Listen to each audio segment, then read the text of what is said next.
నమస్తే. Welcome to our channel. Senior journalist Damu Balaji గారు ఉన్నారు. వారితో మాట్లాడదాం. సార్ నమస్తే సార్. నమస్తే. అల్లు అర్జున్ ఫ్యామిలీ ఈరోజు సీఎం రేవంత్ రెడ్డిని కలుస్తున్నారు అనే విషయం తెలిసింది సార్. అంటే ఇప్పుడు దిల్ రాజు గారి ఆధ్వర్యంలో ఇది జరుగుతుంది అని. అంటే ఇప్పుడు ఒక సమస్య ఒక కొలిక్కొచ్చే అవకాశం ఉందంటారా? అసలు ఏ అంశాలు దీంట్లో ప్రధానంగా చర్చకొచ్చే అవకాశం ఉంటుంది సార్? ఈరోజు ఇప్పుడు యాక్చువల్‌గా స్టార్ట్ అయింది మీటింగు. కమాండ్ కంట్రోల్ పోలీసు దీనికి సంబంధించిన కమాండ్ కంట్రోల్ ఆఫీస్‌లో ఓకే సార్. దిల్ రాజు, తర్వాత రేవంత్ రెడ్డి, ఈ ప్రభుత్వం నుంచి భట్టి విక్రమార్క, డిప్యూటీ సీఎం, తర్వాత కోమటిరెడ్డి వెంకటరెడ్డి, ఉత్తమ్ కుమార్ రెడ్డి, తర్వాత దామోదర్ రాజనరసింహ, వీళ్ళు మినిస్టర్లతో కలిసి రేవంత్ రెడ్డి కలుస్తున్నాడు.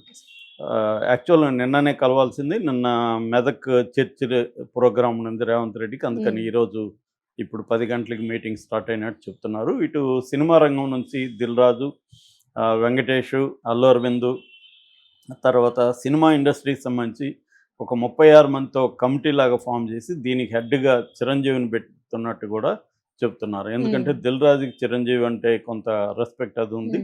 చిరంజీవి కూడా బ్యాలెన్స్గా ఉంటాడు కాబట్టి ఆయన్నే పెద్దరికంలో పెట్టి, సో ఆయన ఆధ్వర్యంలోని మాట్లాడేట్టుగా దిల్ రాజు ప్లాన్ చేస్తున్నాడు. Dil Raju already FDC Telangana state film development corporation chairman కూడా కాబట్టి, సో సినిమా ఇండస్ట్రీకి ప్రభుత్వానికి వారధిలాగా ఆయన పనిచేస్తాడు. రెండోది ఏంటంటే ఆయనకి కూడా ఇప్పుడు ఇమీడియట్గా ఇష్యూస్ ఉన్నాయి. సో ఇవన్నీ మాట్లాడుకోవడానికి ఈరోజు సమావేశం అయింది. అంటే ఈ సమావేశం అవుతుందంటేనే ఒక రకంగా రేవంత్ రెడ్డి కొంత ఆయన కోపం తగ్గిందా లేకపోతే ఇగో తగ్గింది, ఏదైనా కూడా ఆయన మొత్తానికి చర్చలకి వస్తున్నారంటే పిలిపించారంటేనే కొంతవరకు ఆయన కూల్ డౌన్ అయినట్టుగా తెలుస్తుంది. అంటే ఆల్రెడీ ప్రిపరేటరీ గ్రౌండ్ ఏదైతే ఉందో గ్రౌండ్ని ప్రిపేర్ చేయడం అనేది దిల్ రాజు ఆల్రెడీ చేసేసాడు. ఇది ఫార్మల్గా మళ్ళీ మీటింగ్. సో ఎప్పుడైనా కూడా ఒక ఫార్మల్ మీటింగ్ ఉంటే దాని వెనుక ప్రిపరేటరీ గ్రౌండ్ ప్రిపేర్ చేయడం అనేది కొంత అవసరం. అంటే కూలింగ్ డౌన్ ఉంటారు. అలాంటి ఒక కూలింగ్ డౌన్ని ఆల్రెడీ ఆయన ప్రిపేర్ చేసి పెట్టాడు. సో ఇప్పుడు ఇటు దీంట్లో ప్రధానంగా ఏంటంటే ముందుగా అల్లు అర్జున్ అంశం తేలాలి.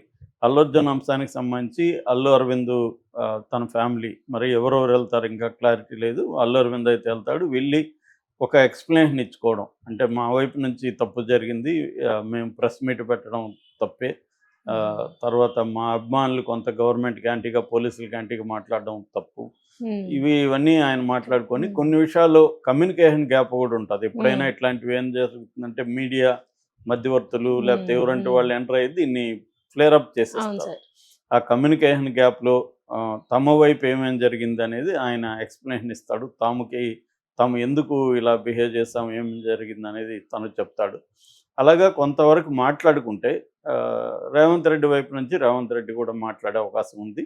అంటే అవతల వైపు నుంచి ఏమేమి తప్పులు జరిగానే రేవంత్ రెడ్డి ఖచ్చితంగా గట్టిగానే చెప్పే అవకాశం ఉంది. చెప్పినప్పుడు అవన్నీ ఇక మీదట రిపీట్ కాము, జరిగిన దానికి క్షమించండి అనేది అల్లు అరవింద్ కూడా మాట్లాడే అవకాశం ఉంది. సో దాని తర్వాత ఇప్పుడు అల్లు అర్జున్ విషయంలో ఏం చేయాలి నెక్స్ట్? ఆల్రెడీ ఆ బాబుకి సంబంధించి ఆ ఫ్యామిలీకి సంబంధించి వాళ్ళు బాధ్యత తీసుకున్నారు. పుష్ప టీము 2 కోట్లు, అంటే అల్లు అర్జున్ ₹1,00,00,000, సుకుమార్ 50 లక్షలు, తర్వాత మైత్రి మూవీ మేకర్స్ వాళ్ళకి సంబంధించిన ప్రొడ్యూసర్లు ఇద్దరు ఉన్నారు, నవీన్ అండ్ రవి యలమంచిలి. వాళ్ళిద్దరు కూడా కలిసి 50 లక్షలు, మొత్తంగా 2 కోట్ల ఫండ్ని ఫిలిం ఛాంబర్కి అందించారు. సో ఆల్రెడీ 10 లక్షలు అల్లు అర్జున్ నుంచి వెళ్ళింది, అది పట్టుకొని 90 లక్షలు ఫిలిం ఛాంబర్ దగ్గరికి వెళ్ళిపోయింది మొత్తంగా ఓవరాల్గా. సో ఫిలిం ఛాంబర్ వాళ్ళు మిగతా ఇండస్ట్రీలో కూడా కొంతమంది దగ్గర కలెక్ట్ చేసి ఇవ్వబోతున్నట్టుగా చెప్తున్నారు. ఇంకా కొంతమంది వేణుస్వామి కూడా నిన్న 2 లక్షలు ఇచ్చాడు. ఇలాగా కొంతమంది ఇచ్చారు. అంటే ఓవరాల్గా ఒక మినిమం ఒక 5 కోట్ల వరకైనా ఆ ఫ్యామిలీకి ఇవ్వాలి. ఎందుకంటే ఎడ్యుకేషన్కి ఒక ట్రస్ట్ లాగా ఏర్పాటు చేసి ఆ పిల్లల ఎడ్యుకేషన్కి వాళ్ళకి ఎంత క్వాలిటీ ఇన్స్టిట్యూట్లో చదువుకున్నా దానికి సరిపోయే మనీని వాళ్ళకి, అట్లాగే లైఫ్కి సెక్యూరిటీగా ఉండే స్థాయిలో మనీని వాళ్ళకి అందించాలి ట్రస్ట్ లాగా పెట్టి అనేది ఇప్పుడు ఫిల్మ్ ఛాంబర్ ఆధ్వర్యంలో జరుగుతుంది. సో అదొక అంశం. అట్లాగే ఇక మీదట ప్రభుత్వం మీద కానీ పోలీసుల మీద కానీ ఎటువంటి నెగటివ్ రాకుండా చూసుకోవాల్సిన బాధ్యత కూడా అరవింద్ ఫ్యామిలీ మీద ఉంటుంది. ఎందుకంటే ఆల్రెడీ నిన్న కూడా ఒక వీడియో ప్రవేశపెట్టి అల్లు అర్జున్ వెళ్ళక ముందే ఇది జరిగింది అని నిరూపించడానికి ఫ్యాన్స్ ట్రై చేశారు. పోలీసులు సీరియస్ వార్నింగ్ ఇచ్చారు, ఇది ఫేక్ వీడియో, మేము అసలు వీడియో మేము పెట్టాము, ఈ ఫేక్ వీడియోలు దీని మీద మేము చర్య తీసుకుంటామని కూడా అన్నాడు. సో అసలు వీడియో అయినా కూడా వీళ్ళైనా కూడా పోలీసులైనా కూడా కోర్టులోనే దాన్ని ప్రూవ్ చేయాలి, ఏది అసలు ఏది నకిలీ అని కోర్టులో ప్రూవ్. కానీ ఇప్పుడు డిపార్ట్మెంట్ తమకు బ్యాడ్ నేమ్ వస్తుందంటే వాళ్ళు సహించే పరిస్థితిలో లేరు. కాబట్టి ఈ ఒకవైపు మీరు తప్పు చేయలేదని మీరు నమ్మినా కూడా దాన్ని ఇక్కడ ప్రజల్లో ప్రూవ్ చేయకండి, సో మీరు కోర్టుకు వెళ్ళి చెప్పుకోండి అనేది వస్తుంది. సో దీని తర్వాత ఇక ఇమీడియట్ సమస్యలు ఏంటంటే రేవంత్ రెడ్డి ఆల్రెడీ స్ట్రిక్ట్గా ఉన్నాడు అనేది ఒక రకంగా సిగ్నల్ కూడా ఇచ్చాడు. ఎందుకంటే మామూలుగా ఇట్లాంటి మీటింగ్ సీఎం ఆఫీసులో కానీ సీఎం ఇంట్లో కానీ జరుగుతుంటాయి. జనరల్గా సినిమా వాళ్ళు వచ్చినప్పుడు ఎక్కువగా సీఎం ఇళ్లలో జరుగుతాయి. కానీ ఈయన కమాండ్ కంట్రోల్ అంటే పోలీస్ డిపార్ట్మెంట్ దీంట్లో పెట్టాడంటేనే ఐఎమ్ సీరియస్ అన్నది ఒక సిగ్నల్ ఇచ్చినట్టుగా తెలుస్తుంది. అట్ ద సేమ్ టైం చర్చలు పిలిచారంటే కొంతవరకు ఫ్లెక్సిబుల్ ఉంటుంది. అంటే నేను కొంత ఫ్లెక్సిబుల్ ఉన్నాను కానీ మీరు అనుకునేంత ఉండదు అనేది రేవంత్ రెడ్డి చెప్తున్నట్టుగానే మన అర్థం అవుతుంది. సో దాని తర్వాత ఆల్రెడీ ఆయన అసెంబ్లీలో 3 విషయాలు స్ట్రిక్ట్గా ప్రకటించాడు. ఒకటి బెనిఫిట్ షోలు ఉండవు, 2 ప్రత్యేకమైన షోలు అంటే నెంబర్ ఆఫ్ షోలు మామూలుగా నైట్ నుంచి లేకపోతే అర్లీ మార్నింగ్ 4 నుంచి షోలు వేసుకోవచ్చు, అటువంటివి ఉండవు. 3వది టికెట్ రేట్లు పెంచను, నేను సీఎంగా ఉండేంత వరకు ఈ 3 విషయాల్లో ఇదే ఉంటుంది అనేది ఆయన అనౌన్స్ చేశాడు. ఇప్పుడు ఆయన అంత ఓపెన్గా అనౌన్స్ చేసేసాడు, దానికి ప్రజల్లో మంచి స్పందన వచ్చింది రేవంత్ రెడ్డి మీద. అట్లాగే థియేటర్ ఎగ్జిబిటర్స్ అసోసియేషన్ కూడా మీటింగ్ పెట్టి మరి ఈయన అభినందించారు, ఇలాగే ఉండాలని చెప్పారు. ఈవెన్ ఆంధ్రప్రదేశ్ ఎగ్జిబిటర్స్ అసోసియేషన్ కూడా రేవంత్ రెడ్డిని అభినందించారు.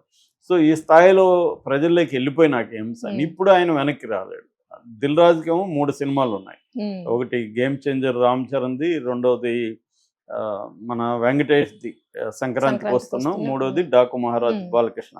ఈ 3 సినిమాలు సంక్రాంతికి వరుసగా రిలీజ్ అవుతున్నాయి. ఈ 3 సినిమాలకు కానీ benefit show and number of షోలు తర్వాత టికెట్ రేట్లు పెంచుకోకపోతే దిల్ రాజుకి కనీసం 30-40 కోట్లు లాస్ వచ్చే అవకాశం ఉంది. ఆల్రెడీ దిల్ రాజు ఇబ్బందుల్లో ఉన్నాడు. ఒక్క గేమ్ చేంజరే 500 కోట్ల పైన ఖర్చు అయిపోయింది, దాదాపు 1 year ఆలస్యం అయిపోయింది. సో ఇదంతా ఇబ్బందులు. సో ఈ ఇబ్బందుల్లో రేవంత్ రెడ్డి అనౌన్స్ చేసేసి ఇప్పుడు నెగిటివ్ వచ్చింది. దీన్ని వెనక్కి తీసుకుంటారా లేదో తెలియదు. ఆల్రెడీ దిల్ రాజు అందుకోసం ఏం చేస్తాడంటే ఇవన్నీ దిల్ రాజుకు ముందే ఐడియా ఉంది కాబట్టి ఆయన ఒక 36 మందితో సినిమాలో ప్రముఖులు అందరితో అన్ని సెక్టర్స్ని రిప్రజెంట్ చేసే విధంగా 36 మందితో ఒక కమిటీ లాగా ఫామ్ చేసి ఆ కమిటీకి అధ్యక్షుడుగా లేదా కన్వీనర్గా చిరంజీవిని పెట్టి వాళ్ళు ఒక ప్రపోజల్ రెడీ చేశారు. ఈ ప్రపోజల్ ఏంటంటే రేవంత్ రెడ్డి తన ఒక ప్రతిజ్ఞలాగా ఆయన చేశాడు కాబట్టి ఇప్పుడు దాన్ని మళ్ళీ వెనక్కి వెళ్ళమని వీళ్ళు అడగలేరు. అవి అడిగితే అది ఇబ్బంది అవుతుంది. అందుకని అది లేకుండా ఇంకేమైనా చేయడానికి ఈ సినిమాలకు సంబంధించి ఇంకేమైనా బెనిఫిట్లు వచ్చే విధంగా చేసుకోవడానికి పర్మిషన్లు అంటే ఫర్ ఎగ్జాంపుల్ సింగిల్ స్క్రీన్లలో పెంచుకోవడానికి లేదు, మల్టీప్లెక్స్లో పెంచవచ్చు, అట్లాంటివే ఉన్నాయి. ఏమన్నా కొంత లేదు వాళ్ళతో కూడా మాట్లాడి థియేటర్ యాజమాన్యాలతో వాళ్ళకి ఓకే అనుకుంటే అప్పుడేమన్నా ప్రపోజల్స్ ఇలాగా కొన్ని ప్రపోజల్స్ పెట్టబోతున్నారు. ఇది ఇమ్మీడియట్ వ్యవహారం. దీంతోపాటు విజయశాంతి ఒక ప్రకటించింది, అదేంటంటే సమగ్రంగా చర్చించండి, ఎలాగో జరుగుతుంది కాబట్టి ఇమ్మీడియట్గా ఈ సమస్య కాకుండా ఓవరాల్గా ఒక పర్మనెంట్ సొల్యూషన్స్ ఇవ్వండి. అట్లాగే తెలంగాణ సినిమా మీద కూడా చర్చించండి, తెలంగాణ సినిమా తెలంగాణ సంస్కృతిని పెంచే విధంగా సినిమాలు తీయడం దీని మీద కూడా చర్చించండి. అట్లాగే సినీ కార్మికుల మీద చిన్న నటులకు సంబంధించి ఆ అంశాలు కూడా చాలా పెండింగ్లో ఉన్నాయి, అవి కూడా చర్చించండి. ఇలాగా ఆమె కొంత సలహాలు ఇస్తూ రేవంత్ రెడ్డికి సినిమా ఇండస్ట్రీకి సలహాలు ఇస్తూ ఆమె ట్వీట్ చేసింది. అయితే ఇప్పటికిప్పుడే ఈ మీటింగ్లో ఇవన్నీ తేలుతాయంటే తేలకపోవచ్చు. ఇమీడియట్గా ఇప్పుడు ఏంటంటే ఒకటి అల్లు అర్జున్ సమస్య, 2వది దిల్ రాజుకి సంబంధించిన సంక్రాంతి సినిమాల విషయం. ఈ 2 ప్రధానంగా తేలాయి. దాని తర్వాత ఒక గవర్నమెంట్ నుంచి తర్వాత ఇండస్ట్రీ నుంచి ఒక జాయింట్ యాక్షన్ కమిటీ లాంటిది ఒకటి ఫామ్ చేసి ఉమ్మడిగా అంటే ప్రభుత్వం నుంచి ఏం చేయాలి, సినిమా ఇండస్ట్రీలో నుంచి ఏం ఎక్స్పెక్ట్ చేస్తున్నారు, ఇవన్నీ ఉమ్మడిగా ఒక ప్లాన్ చేయడం. తర్వాత నెక్స్ట్ సినిమా థియేటర్లకు కానీ లేకపోతే రోడ్ షోలు కానీ హీరోలు వెళ్ళడానికి కూడా కొన్ని నియమాల్ని పెట్టడం.